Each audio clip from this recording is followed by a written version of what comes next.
জাতীয় সংসদে সীমানা পুনর্নির্ধারণ সংক্রান্ত আইন অনুমোদনের গেজেট হাতে পেলে কাজ শুরু করা হবে বলে জানিয়েছেন নির্বাচন কমিশনের সিনিয়র সচিব আখতার আহমেদ।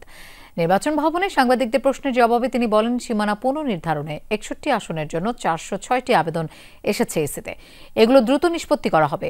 অনেক রাজনৈতিক দল ও নির্বাচন কমিশনের আপত্তি অভিযোগের পর মঙ্গলবার বিভিন্ন নির্বাচনী এলাকার সীমানা পুনর্নির্ধারণ সংক্রান্ত আইন সংশোধনের অনুমোদন দেয় উপদেষ্টা পরিষদ। 61টা কনস্টিটিউয়েন্সি রিলেটেড 405টা কি 6টা আবেদন আছে, মানে এক একটা কনস্টিটিউয়েন্সির উপরে একাধিকও আবেদন আছে। আর কিন্তু এটা 61টা 61 এরকম হবে কনস্টিটিউয়েন্সি রিলেটেড।